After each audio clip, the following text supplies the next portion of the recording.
Era Martinez had always been different from other women in her small town of Cedar Falls. While most of her high school friends were planning their weddings or starting families, she was doing push-ups at dawn and studying military tactics late into the night. Her decision to join the Navy at 18 had shocked everyone, especially her traditional Mexican-American family, who believed a woman's place was in the home, not on a battlefield. But Sarah had dreams that stretched far beyond the borders of her quiet hometown. She wanted to serve her country, to push herself beyond what anyone thought possible, and to prove that a 5'4" woman from a working-class family could stand among the elite warriors of the world. After 6 years in the Navy, including 2 deployments to Afghanistan, she had earned her place in the most exclusive military unit in the world, the Navy SEALs. The training had been brutal. Of the 230 candidates who started basic underwater demolition/SEAL training with her class, only 18 had made it through. Sarah was the only woman. The instructors had pushed her harder than anyone else, testing not just her physical limits, but her mental fortitude. They wanted to see if she would break under the pressure, if she would quit when the water was too cold, the runs too long, or the challenges too overwhelming. She never broke. Not when they made her carry a 200-pound log for miles through sand dunes. Not when they dropped her in freezing ocean water for hours at a time. Not when they deprived her of sleep for days and still expected her to perform complex tactical maneuvers flawlessly. Sarah had something that couldn't be taught or trained, an unbreakable spirit, and a refusal to accept failure as an option. Now, 3 years after graduating from SEAL training, she was back in Cedar Falls for the first time in almost a decade. Her father had suffered a heart attack, and despite their complicated relationship, she couldn't stay away. Miguel Martinez had never understood his daughter's choices, but as he lay in the hospital bed, pale and weak, Sarah could see the pride in his eyes that he had never been able to voice. The small town had changed little during her absence. The same dusty streets, the same familiar faces, the same sense that time moved slower here than in the rest of the world. But Sarah had changed everything about herself. The shy, uncertain girl who had left Cedar Falls was now a confident, highly trained warrior who had seen combat in some of the most dangerous places on Earth. She had planned to stay only a few days, just long enough to make sure her father was stable and to help her mother, Rosa, with the arrangements for his care. But, as often happens when people return to their roots, the past had a way of catching up with her in ways she never expected. The trouble started on her second night back. Sarah had gone to Martinez Family Restaurant, the small Mexican eatery her family had owned for 3 generations. It was late, almost closing time, and she was helping her cousin Elena clean up when 3 men walked through the front door. Even before they spoke, Sarah's training kicked in. She noticed everything. The way they moved, the bulge in the leader's jacket that suggested a concealed weapon, the predatory look in their eyes as they surveyed the empty restaurant. "We're closed," Elena said nervously, but her voice betrayed her fear. The leader, a tall man with graying hair and cold blue eyes, ignored Elena and walked directly to the cash register. "Tom Bradley," he said, introducing himself as if they were meeting at a social gathering. "I think you know why we're here." Elena's face went white. Sarah had heard whispers about protection rackets moving into town, small businesses being forced to pay money to criminals who promised to keep them safe from the very violence they threatened to bring. She had hoped the stories were exaggerated, but the fear in her cousin's eyes told her everything she needed to know. "We don't have much," Elena whispered. "Business has been slow since the factory closed." Bradley smiled, but there was no warmth in it. "That's not our problem. You use our protection, you pay for our protection. It's that simple." Sarah stepped forward from the shadows where she had been wiping down tables. "I think you gentlemen are in the wrong place," she said calmly.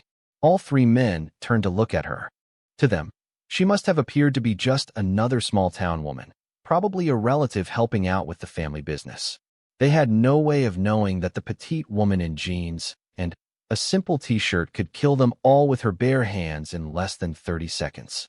"This doesn't concern you, lady," said one of Bradley's companions, a younger man with tattoos covering his arms. "Walk away." Sarah smiled.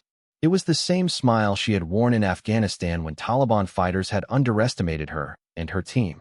"Actually, it does concern me. This is my family's restaurant.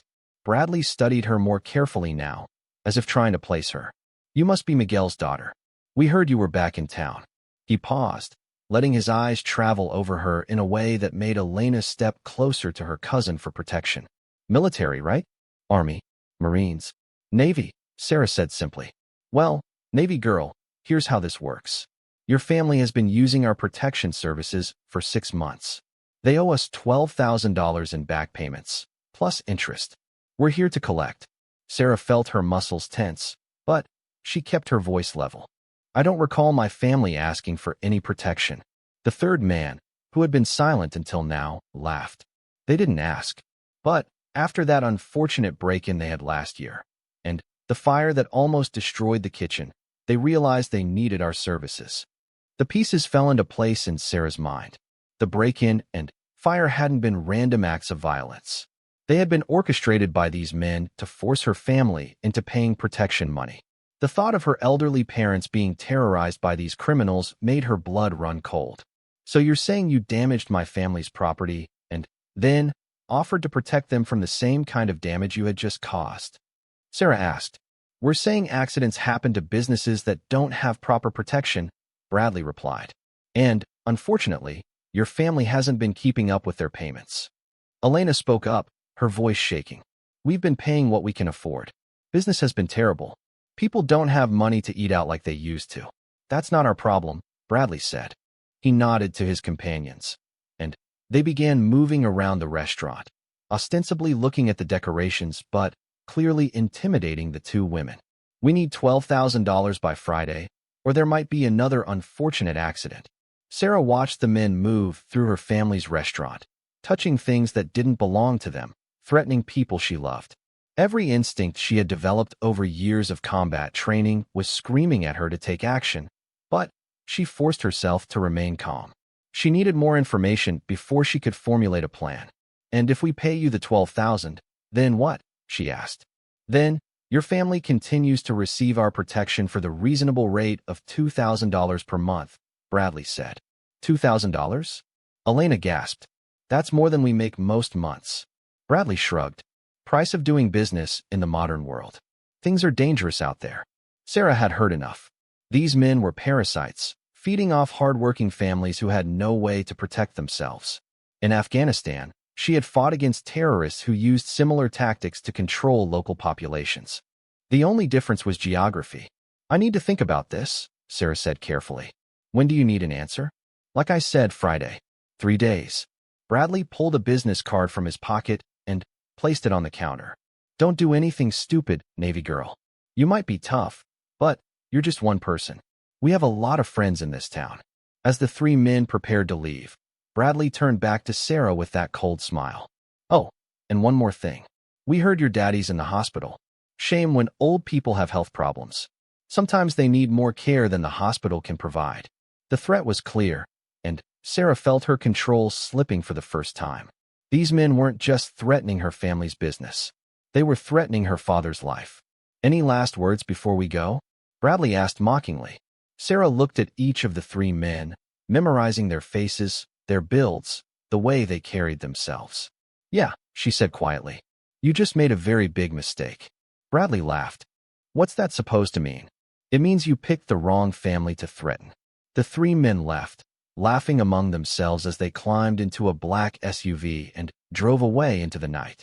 Elena immediately locked the door behind them and turned to Sarah, tears streaming down her face. What are we going to do? Elena asked. We don't have $12,000. We don't even have $1,200. Sarah put her arm around her cousin's shoulders. We're going to handle this. How? You heard what he said about having friends in town. And what about Papa Miguel? If they hurt him, they're not going to hurt anyone, Sarah said with a certainty that surprised even herself. But I need you to do exactly what I tell you when I tell you. Can you do that? Elena nodded, wiping her tears. What are you going to do? Sarah looked out the window where the SUV had disappeared into the darkness. I'm going to remind some people why you don't threaten a Navy SEAL's family. The next morning, Sarah began her reconnaissance. She had learned long ago that information was the most powerful weapon in any conflict. Before she could take action against Bradley and his crew, she needed to understand exactly what she was dealing with. She started at the local police station, where she spoke with Chief Reynolds, an old family friend who had known her since she was a child. Reynolds was a good man, but Sarah could see the frustration and helplessness in his eyes when she brought up the protection racket. "I know what's going on," Reynolds admitted, "but proving it is another matter entirely. These guys are smart. They never directly threaten anyone in a way that we can prosecute. It's always vague mentions of accidents and unfortunate incidents." "What about the other businesses?" Sarah asked. "How many are paying?" "Near as I can tell, about half the businesses on Main Street are caught up in this. The ones that refuse to pay have had problems. Break-ins, vandalism, mysterious fires. But nothing we can directly link to Bradley's group." Sarah leaned forward in her chair. "Tell me about Bradley." Reynolds pulled out a file folder. "Thomas Bradley, 52 years old. He showed up in town about 2 years ago, bought the old warehouse district, and started what he calls a security consulting business. On paper, it all looks legitimate. He provides security services to local businesses. But in reality? He's running a protection racket that would make the old-time mob proud. The problem is, he's been very careful to stay just on the right side of the law. His contracts are all voluntary, technically speaking. If someone decides to cancel their security services, well, that's their choice. But then, bad things tend to happen to them." Sarah studied the police file, noting Bradley's associates and their criminal histories. As she suspected, these weren't local criminals who had suddenly decided to start extorting businesses. They were professionals with connections to organized crime families in Chicago and Detroit. "What about backup?" Sarah asked. "If things get messy, how many people can Bradley call on?" Reynolds shook his head grimly. "That's the scary part. We estimate he has at least 20 guys working for him, maybe more. Some are local muscle he's recruited, but others are imported talent. Professional enforcers." Sarah thanked the police chief and left the station with a much clearer picture of what she was facing. This wasn't just a simple case of local bullies picking on her family. Bradley was running a sophisticated criminal operation with significant resources and manpower. But Sarah had resources of her own. That afternoon, she made several phone calls to old friends and colleagues from her Navy days. By evening, she had a clearer picture of who she could count on if things escalated. The first call was to Marcus Thompson, a fellow SEAL who had left the military the year before and was now working private security in Los Angeles. Marcus had been her swim buddy during training, the person assigned to make sure she never faced the brutal challenges alone. He had saved her life twice in Afghanistan, and she had returned the favor once. "Sarah Martinez," Marcus said when he answered the phone, and she could hear the smile in his voice. "I heard you were taking some leave. Everything okay?" She explained the situation to him in broad terms, careful not to say anything over the phone that might be intercepted or recorded. Marcus listened without interruption, and when she finished, his response was immediate. "When do you need me?" "I don't want to ask you to drop everything," Sarah said. "You're not asking. I'm volunteering. Your family, Sarah. We don't let family fight alone." Her second call was to Jennifer Rodriguez, a former Marine sniper who had worked joint operations with Sarah's SEAL team. Jennifer was now a private investigator in Phoenix, but she had kept all her skills sharp and had access to resources that could be invaluable. "I can be there in 2 days," Jennifer said after hearing the situation. "But, Sarah, you need to be careful. If these guys are as connected as you think they are, taking them on could bring a lot of heat." "I know," Sarah replied. "But they threaten my family. They threaten my father while he's lying in a hospital bed. I can't let that stand." Her third call was to David Kim, a former Navy intelligence officer who now worked in cybersecurity. David could access information and electronic resources that would give them a significant advantage in gathering intelligence on Bradley's operation. "I'll start running background checks on everyone in Bradley's organization tonight," David promised.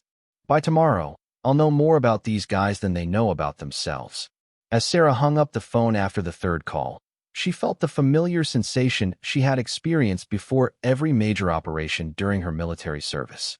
It was a combination of anxiety and excitement, fear and anticipation. She was about to go to war, and even though this wasn't Afghanistan or Iraq, the stakes felt just as high. That evening, she sat with her mother in the hospital room where her father was slowly recovering. Miguel Martinez looked fragile under the harsh fluorescent lights, but his eyes were alert and focused on his daughter. "You have that look," he said quietly. "What look?" The next morning, Sarah woke before dawn, a habit ingrained by years of military service. While the rest of Cedar Falls was still sleeping, she laced up her running shoes and headed out for reconnaissance disguised as a morning jog. The route she chose took her past Bradley's warehouse complex on the outskirts of town, a collection of buildings that had once housed a thriving manufacturing operation before the jobs moved overseas. As she ran past the chain-link fence surrounding the property, Sarah's trained eyes cataloged everything she saw. Security cameras at strategic points, but older models with obvious blind spots. 2 guards at the main gate, both looking bored and more focused on their coffee than on actual security. A fleet of black SUVs parked in formation near the main building, all with tinted windows and license plates that were probably registered to shell companies. She counted at least 15 men visible on the property, some clearly armed. This confirmed Chief Reynolds' estimate that Bradley had significant manpower at his disposal. But Sarah also noticed something else. Despite their numbers and equipment, these men moved with the lazy confidence of bullies who had never faced real opposition. They were used to intimidating ordinary civilians, not trained warriors. After completing her surveillance run, Sarah stopped at Martinez Family Restaurant to check on Elena and to begin setting up her base of operations. The restaurant wouldn't open for several hours, giving her time to work without customers present. Elena arrived shortly after Sarah, looking as if she hadn't slept at all. "Any word from those men?" she asked nervously. "Not yet," Sarah replied. "But they will be back. In the meantime, I need you to help me with something." Sarah pulled out a tablet computer and showed Elena a series of photographs. "I need you to identify every person in these pictures. Tell me if you've seen them around town, where they go, what they do." The photographs were courtesy of David Kim's electronic surveillance. Somehow, her former Navy intelligence colleague had managed to hack into various security cameras around town and capture images of Bradley's entire organization. Sarah didn't ask how he had done it, just as he didn't ask why she needed the information. Elena studied each photograph carefully. "This one," she said, pointing to a picture of a heavy-set man with a beard. "He comes into the hardware store every few days. Always pays cash, usually buys zip ties, duct tape, that kind of thing." "What about this one?" Sarah showed her another image. "I've seen him at the bank. He was there when I made the restaurant's deposit last week. He seemed very interested in talking to the tellers, asking a lot of questions about local businesses and their accounts." As they worked through the photographs, a pattern emerged. Bradley's men weren't just collecting protection money. They were conducting sophisticated intelligence operations on the entire business community of Cedar Falls. They knew which businesses were struggling financially, which owners had personal problems that could be exploited, and which banks were most likely to approve loans that could then be diverted to pay protection fees. "They're not just criminals," Sarah murmured to herself. "They're running a systematic operation to take control of this entire town." Elena looked up from the photographs. "What do you mean?" "Think about it. They target businesses that are already struggling, force them into debt with protection payments, then probably offer to buy them out when they can't keep up with the payments. Within a few years, Bradley could own half the commercial real estate in Cedar Falls. The implications were staggering. This wasn't just a protection racket. It was a long-term economic takeover of an entire community. Bradley and his associates were using criminal tactics to acquire legitimate businesses and property, laundering their illegal profits through seemingly legal transactions. Sarah's phone buzzed with a text message from Marcus Thompson, arriving tonight, bringing party supplies. In their private code, party supplies meant weapons and tactical equipment. Marcus was taking this as seriously as she was. A few hours later, Jennifer Rodriguez called with her own intelligence update. "I've been digging into Tom Bradley's background," she said. "This guy isn't some small-time criminal who got lucky. He's got connections to the Torino crime family in Chicago. Word is, he was sent to Cedar Falls to test out a new model of rural expansion. Meaning if this operation is successful, they're planning to roll it out in small towns across the Midwest. Cedar Falls is a pilot program for a much bigger criminal enterprise." Sarah felt a chill run down her spine. If Bradley succeeded in Cedar Falls, hundreds of other small communities would face the same systematic destruction. Her family's restaurant was just the beginning. That afternoon, Sarah received an unexpected visitor. Chief Reynolds arrived at the restaurant looking grim and exhausted. "We need to talk," he said quietly. They moved to a corner booth where they couldn't be overheard. Reynolds looked around nervously before speaking. "I got a call this morning from the state police.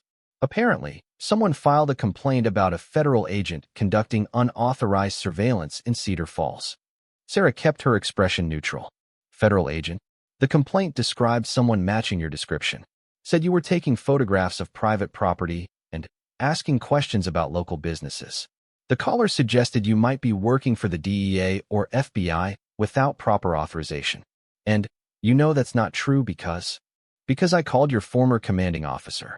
Captain Morrison speaks very highly of you, but he confirmed you're on personal leave and not conducting any kind of official investigation." Sarah nodded. Bradley's organization was more sophisticated than she had initially thought. They had sources inside local law enforcement, or at least the ability to monitor police communications. They knew she was asking questions and had moved quickly to try to shut down her investigation. "What did you tell the state police?" she asked. "I told them I would look into it personally," Reynolds replied. "But, Sarah, this means they're watching you. And if they know you're asking questions, they might decide you're too big a threat to ignore." As if to emphasize his point, Sarah's phone rang. The caller ID showed an unknown number, but she answered it anyway. "Sarah Martinez?" The voice belonged to Tom Bradley.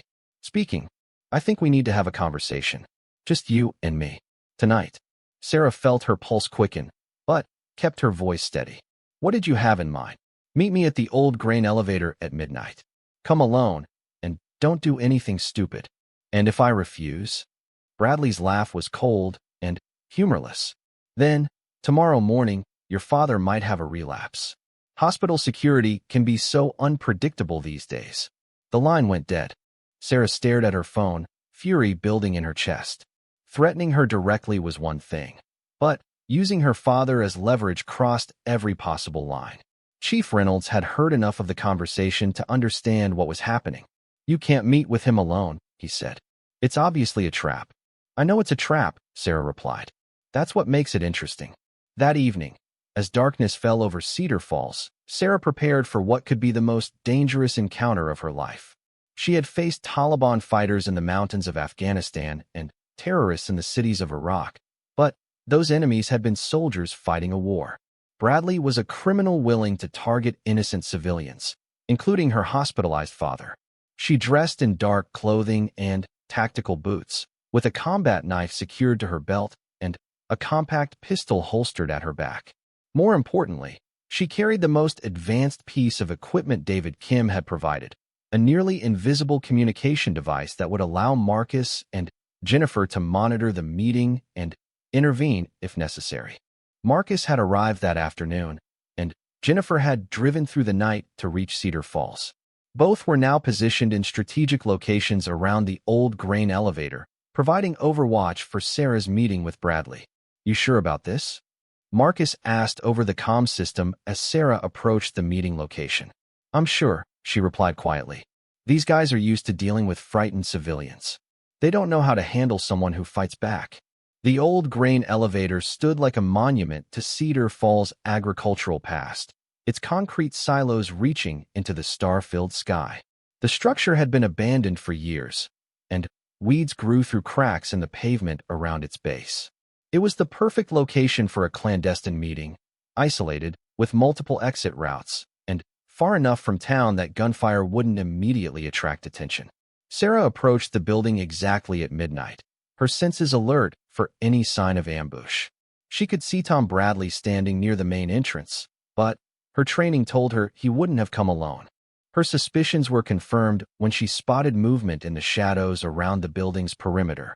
"Looks like our mutual friend brought company," she whispered into her comm device.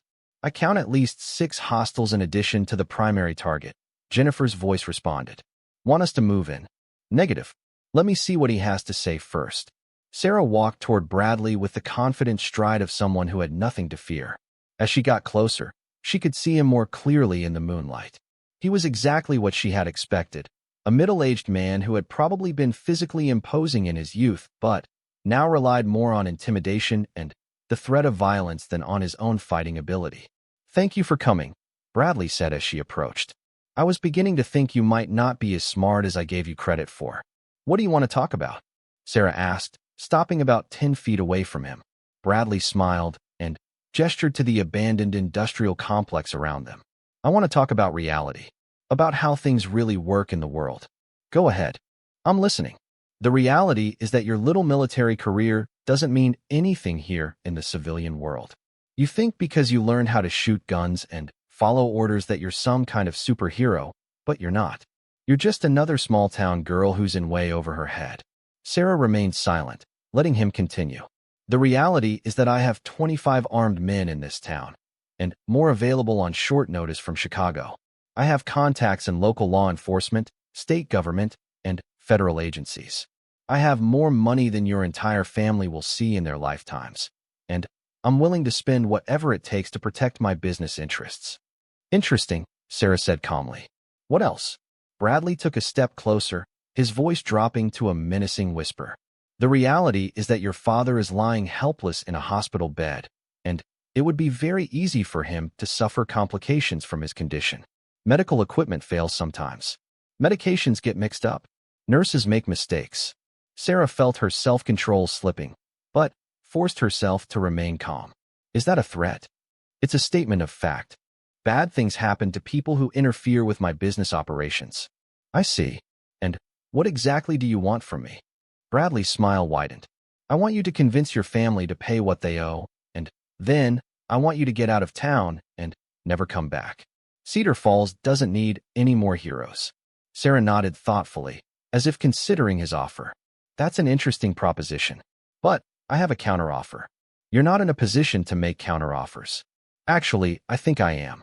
Sarah's voice remained calm, but there was steel underneath it now. "Here's my offer. You and your men pack up and leave Cedar Falls tonight. You never come back, and you forget this town ever existed." Bradley laughed, a sound that echoed off the concrete walls around them. "And why would I do that?"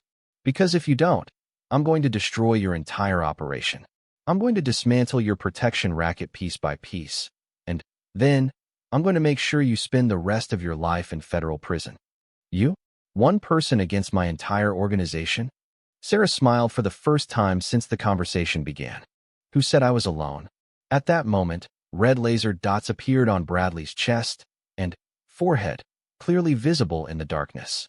Marcus and Jennifer had moved into position with their weapons, and Bradley suddenly realized that he was the one in the crosshairs.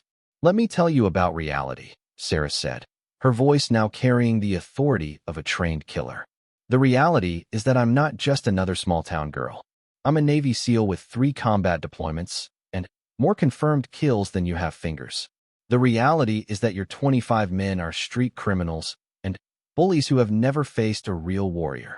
Bradley's confident demeanor began to crack as he understood that the tables had turned. "The reality," Sarah continued, "is that I have backup, resources, and training that you can't even imagine. And most importantly, the reality is that you just made the worst mistake of your life by threatening my family." Bradley tried to regain his composure. "You can't just murder me. This isn't Afghanistan." "You're right," Sarah agreed. "This isn't Afghanistan. In Afghanistan, I would have already killed you for threatening innocent civilians. But this is America, so I'm going to give you one chance to walk away." She paused, letting the weight of her words sink in. "You have 24 hours to leave Cedar Falls. Take your men, take your equipment, and never come back. If I see any of you in this town after tomorrow night, I will consider it an act of war." Bradley looked around desperately, probably hoping to see if the next morning brought an ominous quiet to Cedar Falls. Sarah woke early and immediately checked the secure communication system David Kim had provided. Her electronic surveillance specialist had been monitoring police radio traffic, cell phone communications, and internet activity throughout the night, looking for signs of Bradley's response to their midnight confrontation. No significant movement from the warehouse complex, David reported via encrypted message. But there's been a lot of encrypted phone traffic between Bradley's people and contacts in Chicago. Whatever they're planning, they're being careful about it. Sarah wasn't surprised that Bradley hadn't immediately packed up and left town. Men like him didn't back down from confrontations, especially when their reputation and business model were at stake. If word got out that a single Navy SEAL had forced him to abandon his operation, it would undermine his credibility with criminal organizations across the region. Marcus and Jennifer had spent the night in a motel on the outskirts of town, maintaining their cover as tourists passing through. Sarah met them at the restaurant before Elena arrived, giving them time to plan their next moves without involving civilians in their discussion. "He's not going to leave," Marcus said without preamble. "Guys like Bradley would rather fight and lose than run and look weak." Jennifer nodded in agreement. "Plus, he's probably getting pressure from Chicago to make this work. If he walks away from Cedar Falls, his bosses are going to want to know why." Sarah had reached the same conclusion. "So we need to be ready for escalation. The question is, what form will it take?" Their answer came sooner than expected. At 8:30 in the morning, just as Elena was opening the restaurant for breakfast service, Chief Reynolds burst through the front door with a look of barely controlled panic on his face. "Sarah, we have a problem," he announced. "A big one." "What happened?" "Tom Bradley just filed assault charges against you.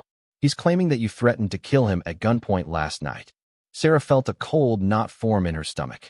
She had anticipated that Bradley might retaliate, but she hadn't expected him to use the legal system as a weapon. "What kind of assault charges?" "Aggravated assault with a deadly weapon, making terroristic threats, and conspiracy to commit murder. He's got 3 witnesses who swear they saw you point a gun at him and threaten his life." Elena gasped from behind the lunch counter. "But that's not true. Sarah wouldn't do something like that." Chief Reynolds looked uncomfortable. "I know Sarah wouldn't do anything like that, but I have to follow procedures. There's a warrant out for her arrest." Sarah's mind raced through the implications. If she was arrested, she would be tied up in the legal system for days or weeks while Bradley consolidated his control over the town. Her father would be defenseless in the hospital, her family would be forced to pay the protection money, and Bradley would have effectively neutralized the only serious threat to his operation. "Who are the witnesses?" she asked. 3 of Bradley's associates. They all gave identical statements about what happened at the grain elevator last night. "Identical statements," Jennifer repeated meaningfully. "That's convenient." Reynolds caught the implication. "I know they're lying, but I can't prove it." And, with 3 witnesses corroborating the same story, the district attorney is taking it seriously. Sarah made a quick decision. "Chief, I need you to trust me for about 6 hours." "Sarah, I can't just ignore a warrant." "I'm not asking you to ignore it. I'm asking you to give me time to prove that Bradley and his witnesses are perjuring themselves. If I can't provide you with evidence of their lies by this afternoon, I'll turn myself in voluntarily." Reynolds looked torn between his duty as a police officer and his loyalty to an old family friend. "What kind of evidence?" "Video footage of what actually happened last night." Marcus and Jennifer exchanged glances but said nothing. Sarah was taking a calculated risk by claiming evidence she wasn't sure she had, but she knew David Kim's electronic surveillance capabilities were more extensive than she had revealed. Chief Reynolds wrestled with the decision for a long moment before nodding. 6 hours. But if you don't have solid proof by 2 o'clock this afternoon, I have to bring you in." After the police chief left, Sarah immediately contacted David Kim through her secure communication device. "I need a favor," she said. "A big one." "What do you need?" "Video footage of my meeting with Bradley last night. Please tell me you had surveillance on the grain elevator." There was a pause before David responded. "I may have had some assets in the area. Let me check what's available."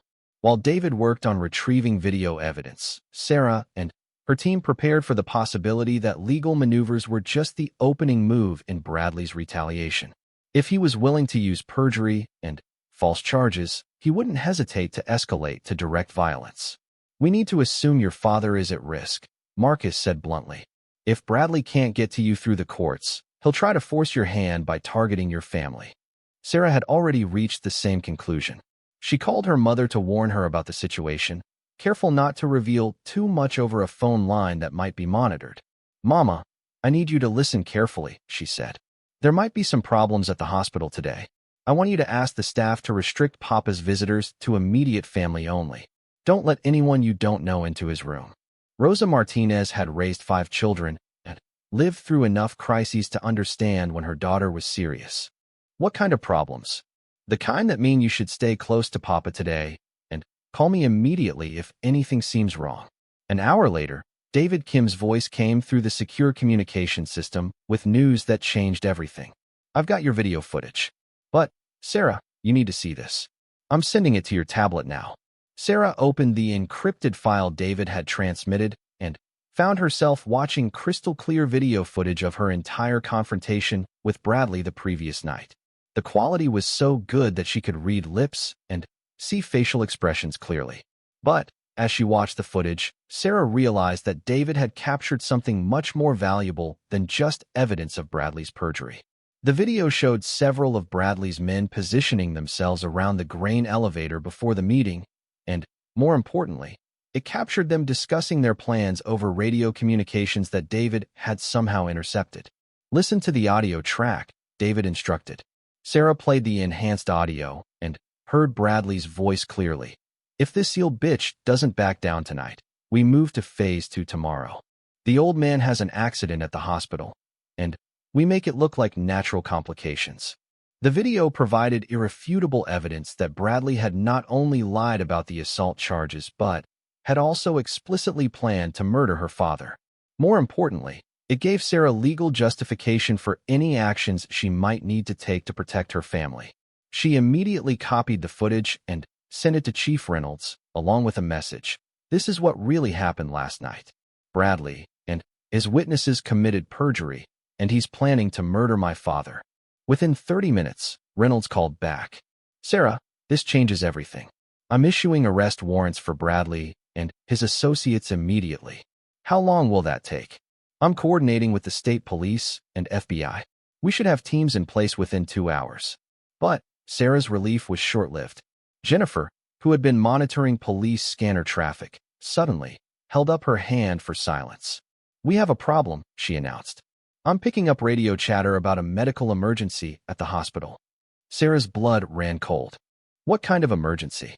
Sounds like a patient in the cardiac unit had sudden complications. They're calling for emergency response teams. Sarah didn't need to ask which patient. She grabbed her gear and headed for the door, with Marcus and Jennifer close behind. David, I need real-time intelligence on everyone moving toward the hospital. And see if you can hack into the hospital's security system. As they raced across town, Sarah's phone rang.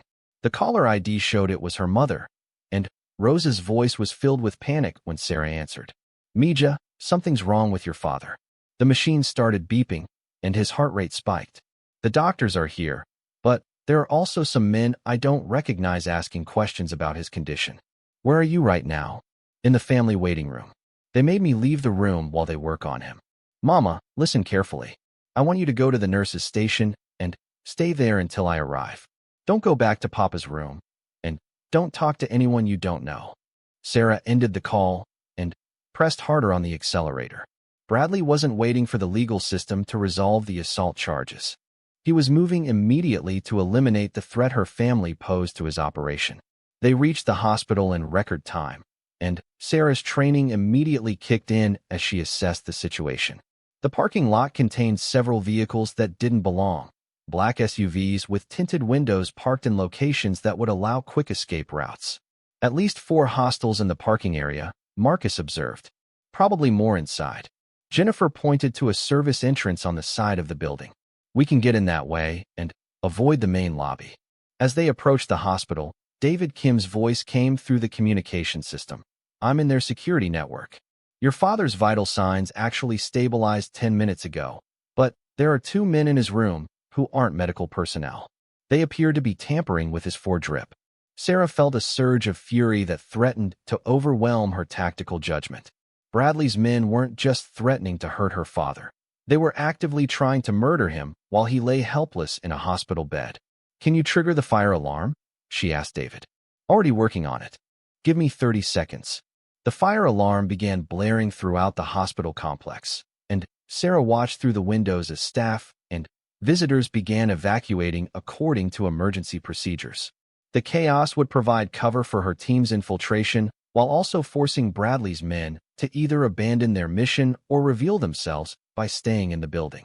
Sarah and her team entered through the service entrance and quickly made their way to the cardiac unit.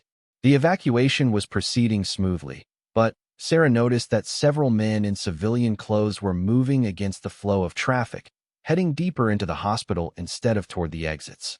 Third floor, room 314, Sarah said into her comm device. 2 hostiles confirmed in my father's room. I've got visual on them through the security camera, David reported. One is standing guard at the door, the other is doing something to the 4 equipment. Your father appears to be unconscious. Sarah felt her SEAL training take complete control as she approached her father's hospital room. This was no longer about protection money or criminal enterprises.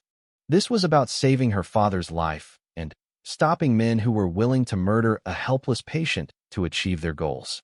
She reached the 3rd floor and immediately spotted the guard David had mentioned. The man was trying to look like a concerned family member, but his positioning and alertness marked him as security. He was also armed, with a pistol concealed under his jacket. Sarah approached him directly, using the confident stride of someone who belonged in the hospital. "Excuse me," she said politely. "Are you a member of the Martinez family?" The man turned to face her, and Sarah could see recognition in his eyes. He knew who she was, which meant he had been briefed about her appearance and probably her military background. "Yeah," he said, trying to sound casual. "I'm Miguel's cousin from Chicago." "That's interesting," Sarah replied, still maintaining her friendly tone. "Because Miguel doesn't have any cousins in Chicago." The man's hand moved toward his concealed weapon, but Sarah was faster. Years of close-quarters combat training allowed her to incapacitate him before he could draw his gun. A precise strike to his solar plexus doubled him over, and a follow-up blow to the back of his neck rendered him unconscious. Sarah quickly zip-tied his hands and feet, then appropriated his weapon before moving toward her father's room. Through the small window in the door, she could see the second man working over her father's foreline. She burst through the door with the speed and precision of a military assault.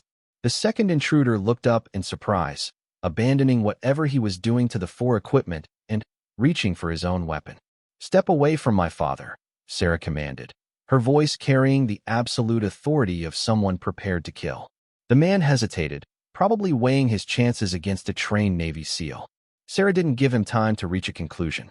She closed the distance between them in 2 quick steps and delivered a combination of strikes that left him unconscious on the hospital room floor. Sarah immediately checked on her father, who was breathing but unconscious.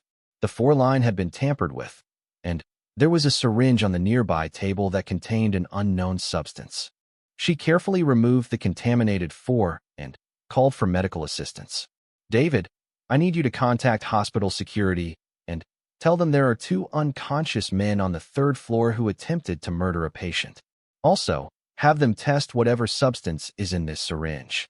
"Already on it. Hospital security and police are on their way up." Marcus and Jennifer arrived at the room just as hospital security reached the floor. "Status report?" Marcus asked. 2 hostiles neutralized. Father is stable but needs medical evaluation. How's the situation downstairs? We counted 6 men total leaving the building when the fire alarm went off, Jennifer reported. They probably figured their mission was blown and decided to retreat. Chief Reynolds appeared in the doorway, flanked by state police officers. "Sarah, are you all right?" "I'm fine, but these 2 men tried to murder my father. You'll want to test that syringe to see what they were putting in his 4. Reynolds examined the unconscious men and the evidence. Sarah Haas. Darkness fell over Cedar Falls. Sarah found herself in the familiar position of preparing for battle. The hospital had been secured, her father was stable and under police protection, and her mother was safely staying with relatives outside of town. Now it was time to take the fight directly to Tom Bradley and his criminal organization. David Kim's electronic surveillance had provided a comprehensive picture of Bradley's response to the failed assassination attempt. The warehouse complex was buzzing with activity as vehicles arrived carrying additional personnel from Chicago and Detroit. Sarah counted at least 30 armed men now under Bradley's command, along with enough firepower to level half the town. He's not planning to run. Jennifer observed as they reviewed the surveillance footage. He's planning to make a stand. Marcus nodded grimly, which means he's going to try to eliminate everyone who can testify against him before law enforcement can organize a coordinated response. Sarah studied the tactical situation. State and federal authorities were mobilizing, but it would be hours before they could deploy sufficient resources to safely contain Bradley's force. In the meantime, everyone who had witnessed or been victimized by his criminal enterprise was at risk. He can't let word get out that a Navy SEAL destroyed his operation, she realized. If that story reaches his bosses in Chicago, his career in organized crime is over. He has to kill me and anyone who can corroborate what happened here. Chief Reynolds arrived at their temporary command post with updates from law enforcement agencies. FBI tactical teams are en route, but they won't be here until tomorrow morning. The state police are setting up a perimeter, but they're not equipped to handle this level of firepower. What about evacuating the town? Marcus asked. Reynolds shook his head. Too many people, not enough time. And if we start a mass evacuation, Bradley will know we're coming for him. He might decide to start shooting civilians. Sarah made a command decision. Then, we don't wait for backup. We take the initiative and hit him before he can organize his assault on the town. Sarah, they outnumber us 10-1, Jennifer pointed out. Numbers don't matter if we control the tactical situation, Sarah replied. Bradley's men are street criminals and hired muscle. They're not trained for military operations. We are. She outlined her plan using satellite imagery of the warehouse complex that David had provided. We have 3 advantages: superior training, better intelligence, and the element of surprise. If we can neutralize their leadership and create enough chaos, the rank and file soldiers will break and run. The plan was audacious and dangerous, but Sarah had learned in Afghanistan that sometimes the best defense was an overwhelming offense. Bradley expected them to hunker down and wait for reinforcements.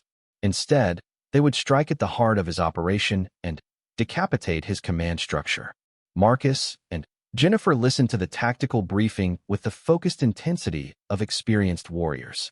They had operated together before and trusted each other's abilities implicitly. More importantly, they understood that this wasn't just about stopping a criminal enterprise. It was about protecting an entire community from systematic victimization. I'm in, Marcus said simply. Jennifer nodded her agreement. When do we move? 2 hours, Sarah replied. David will cut power to the warehouse complex at exactly 11 p.m. That gives us a window of opportunity while they're trying to restore their security systems. Chief Reynolds looked uncomfortable with the plan. I can't officially sanction a military assault on civilians, even if they are criminals. Then, officially, you never heard this conversation, Sarah replied. You're coordinating with state and federal agencies to respond to a hostage situation when it develops. What hostage situation? Sarah smiled grimly. The one where Tom Bradley and his associates barricade themselves in their warehouse complex after their attempted massacre of local law enforcement officers goes wrong. Reynolds understood the implication. Sarah's team would create a situation that justified overwhelming force from arriving law enforcement agencies. Bradley's criminals would find themselves trapped between highly trained military operators and massive police response. As they prepared for the assault, Sarah felt the familiar combination of anxiety and focus that preceded every combat operation. She checked her weapons, equipment, and communication systems with the methodical precision that had kept her alive through 3 combat deployments.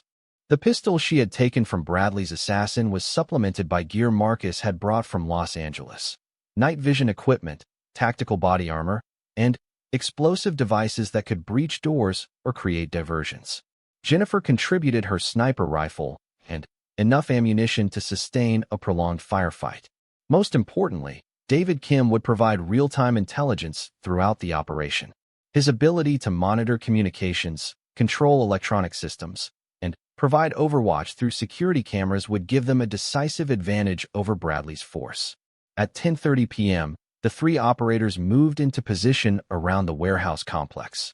Sarah would take the main building where Bradley was coordinating his operation. Marcus would neutralize the motor pool to prevent escape, and Jennifer would establish overwatch from a water tower that provided commanding fields of fire across the entire facility. Comms check, Sarah whispered into her headset. Marcus online. Jennifer in position. David here. I show 32 hostiles distributed across 4 buildings. Primary target is in the main office on the 2nd floor of Building 1. Sarah acknowledged the intelligence update and checked her watch.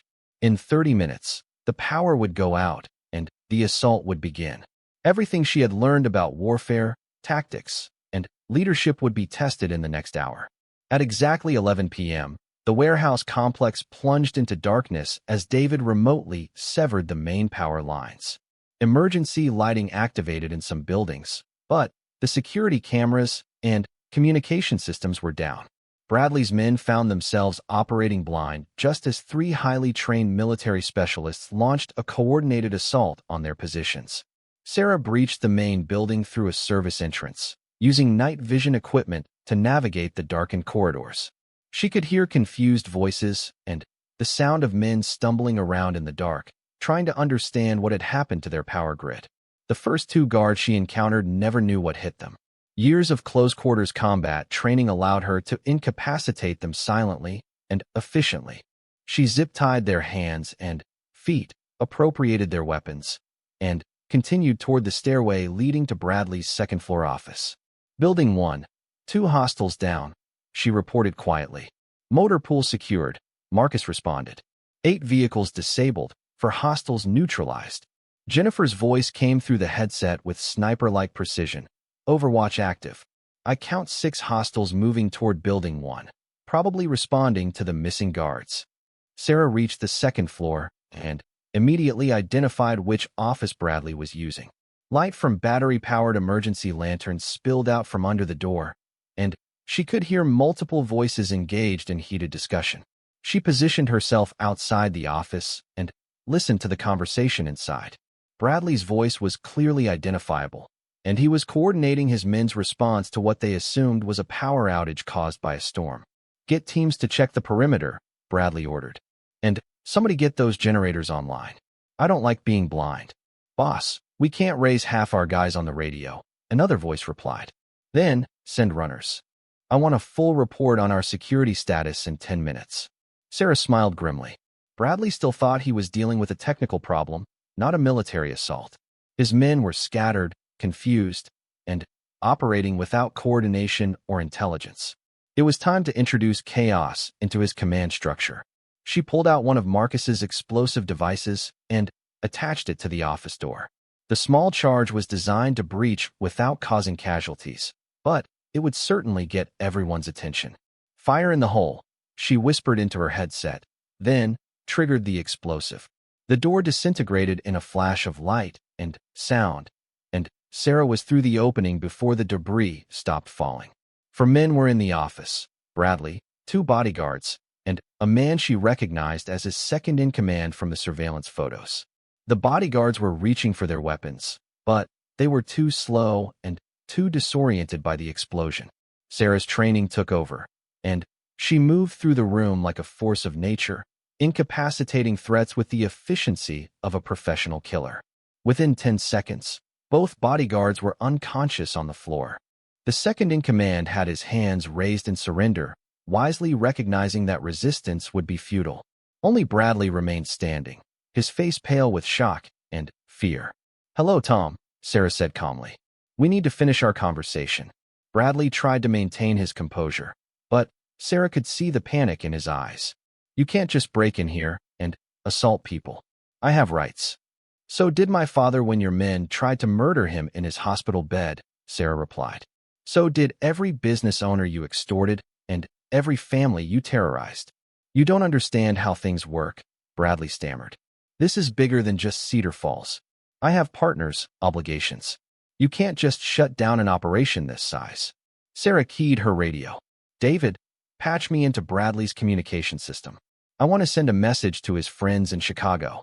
Within moments, David had hijacked the warehouse's radio network, and Sarah's voice was being broadcast to every member of Bradley's organization simultaneously. "Attention all personnel," she announced. "This is Lieutenant Sarah Martinez, United States Navy SEALs. Your command structure has been eliminated, your escape routes have been compromised, and law enforcement agencies are surrounding this facility.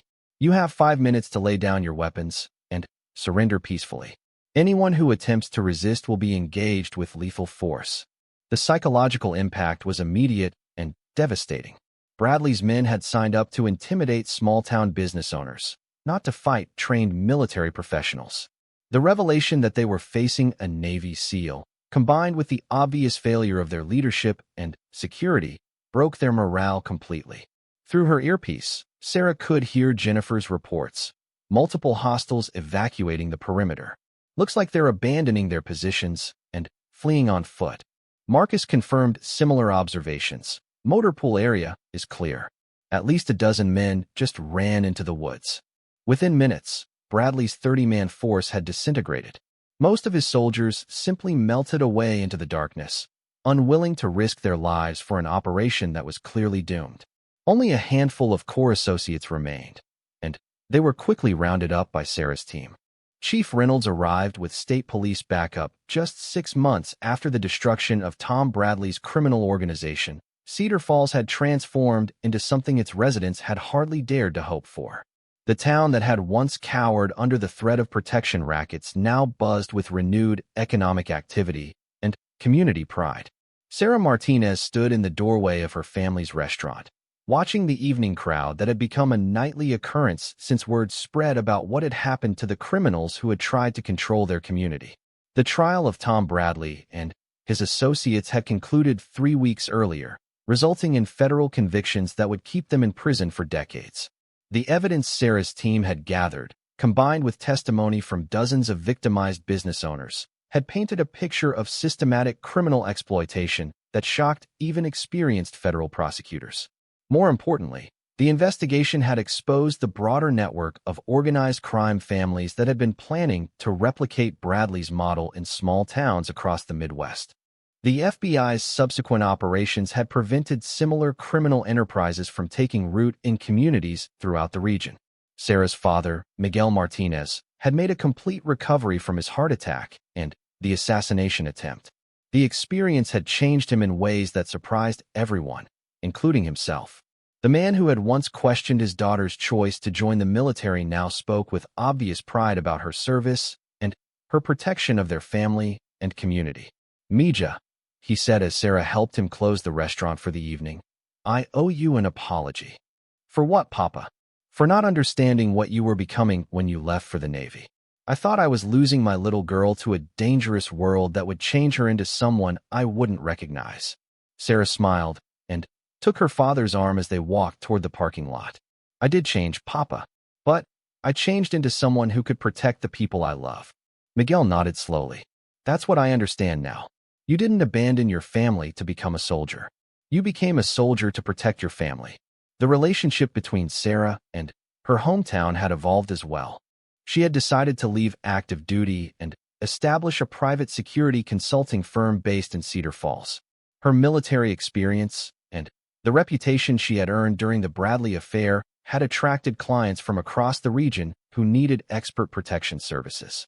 Marcus Thompson and Jennifer Rodriguez had joined her in the business venture, creating a team of military professionals who specialized in corporate security, threat assessment, and crisis management.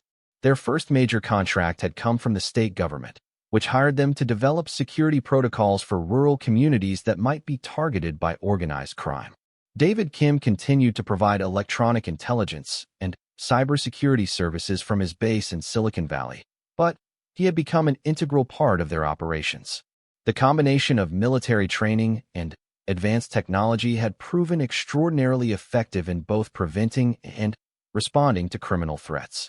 On this particular evening, Sarah was meeting with Chief Reynolds to discuss a different kind of challenge.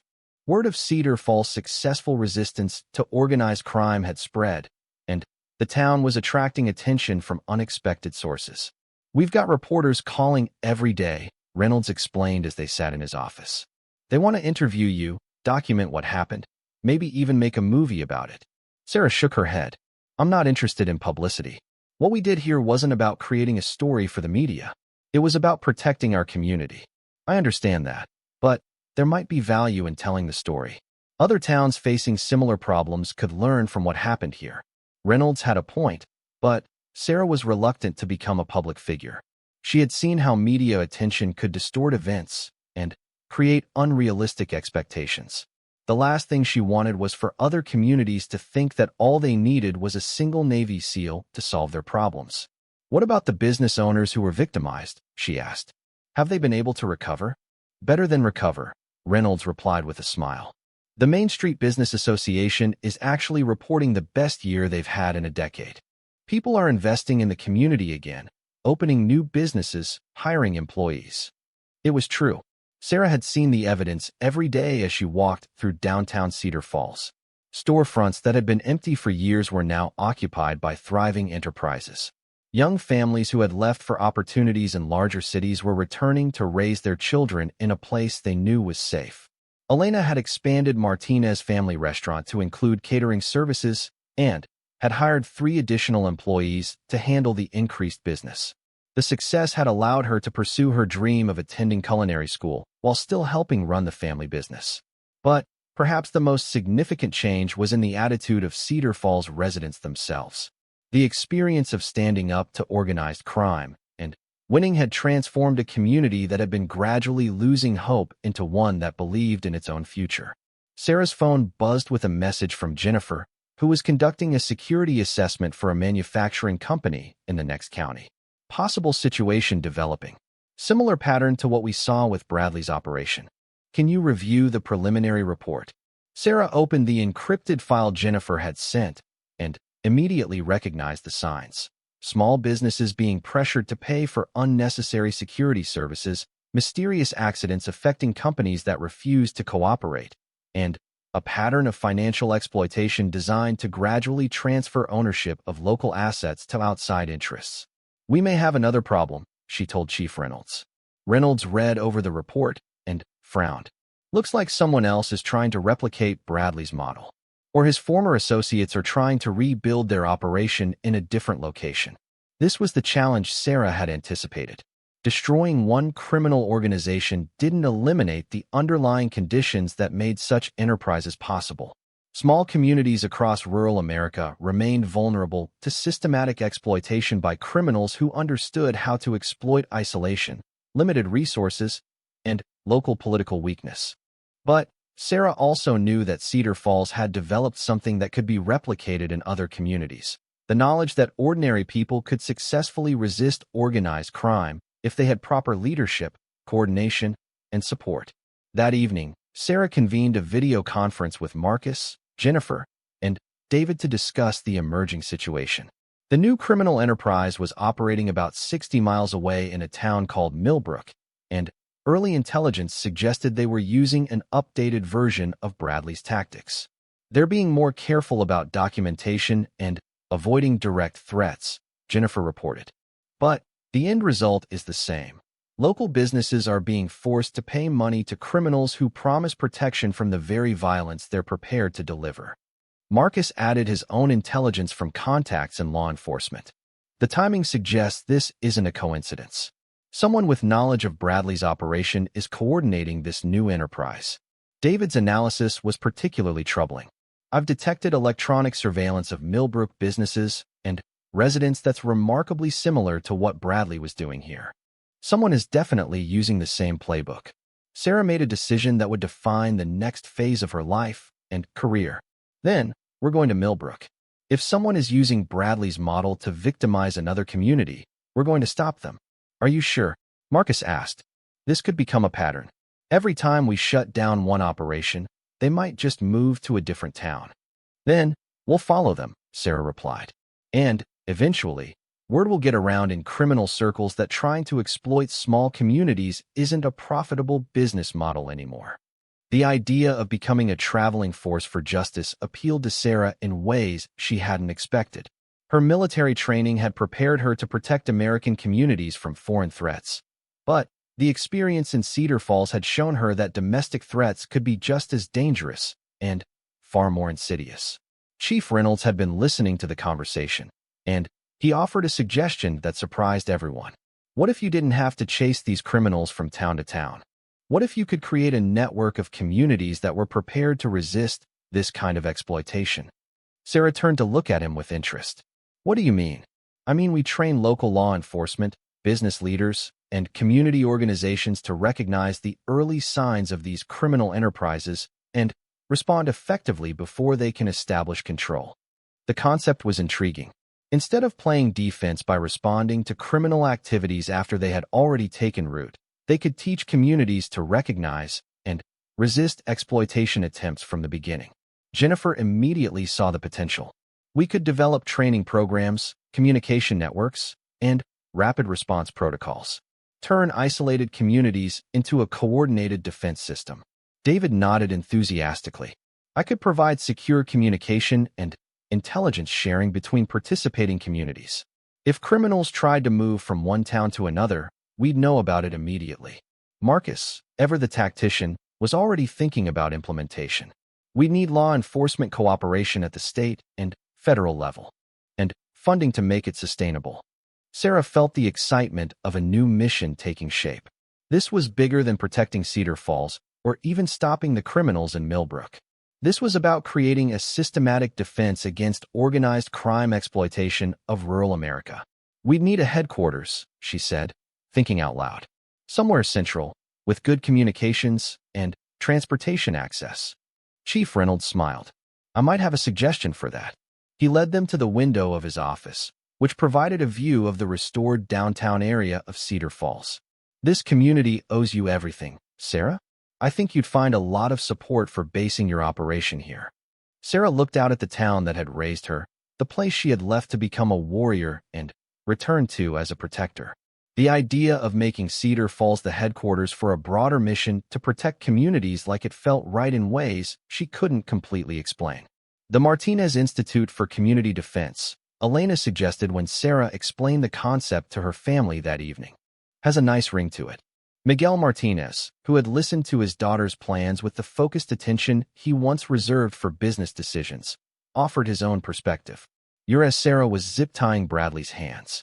The warehouse complex was secure, the immediate threat to Cedar Falls was neutralized, and the evidence of Bradley's criminal enterprise was preserved for federal prosecution. How many casualties?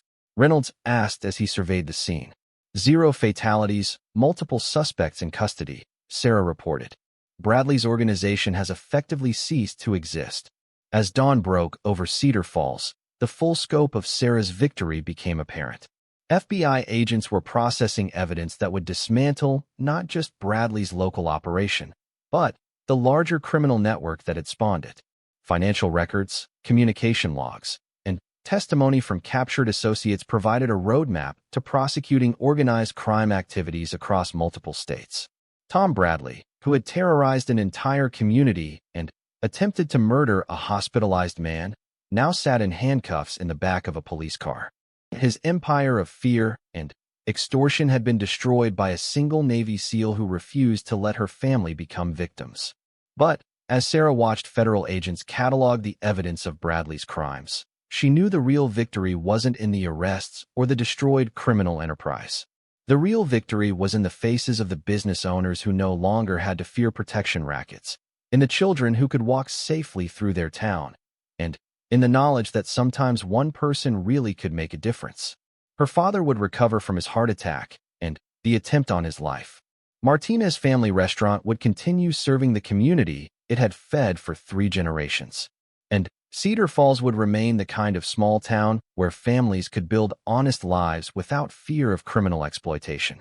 Tom Bradley had asked her for any last words before threatening her family. Now, as he was driven away to face federal charges, Sarah had an answer. You picked the wrong family to threaten. The war was over, but the story of how a Navy SEAL defended her hometown would live on as a reminder that some people simply refuse to be victims.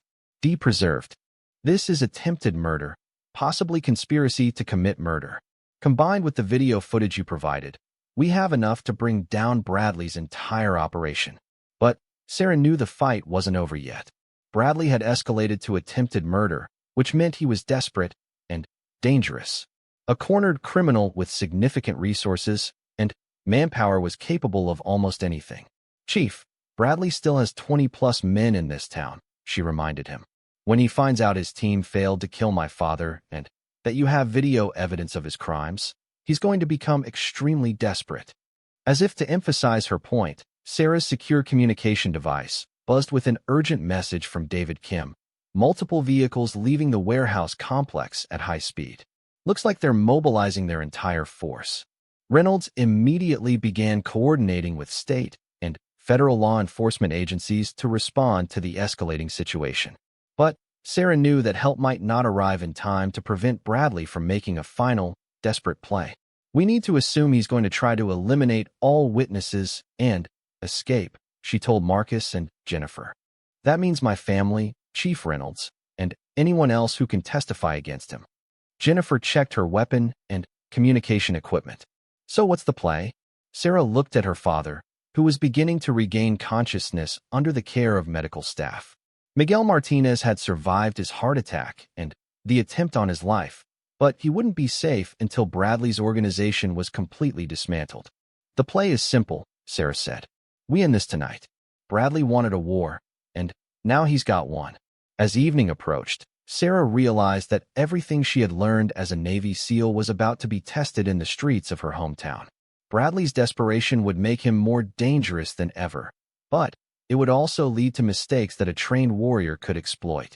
The battle for Cedar Falls was about to begin, and Sarah Martinez was ready to show Tom Bradley what happened when someone threatened everything she loved. His own men moving to rescue him. But Marcus and Jennifer were too well trained to allow that. His backup was likely pinned down or neutralized already. You can't threaten me, Bradley said. But his voice lacked conviction now. I'm not threatening you, Sarah replied. I'm making you a promise. 24 hours. Don't make me come looking for you. She turned and walked away, leaving Bradley standing alone in the moonlight. As she reached the edge of the industrial complex, she spoke quietly into her comm device. Let's go home. As the three former military operatives regrouped at Sarah's vehicle, Marcus shook his head in admiration. That was either the bravest thing I've ever seen, or the craziest. Maybe both, Jennifer added. But did it work? Sarah looked back at the grain elevator, where Bradley was probably still standing and trying to figure out what had just happened to his carefully planned intimidation meeting. We'll find out tomorrow.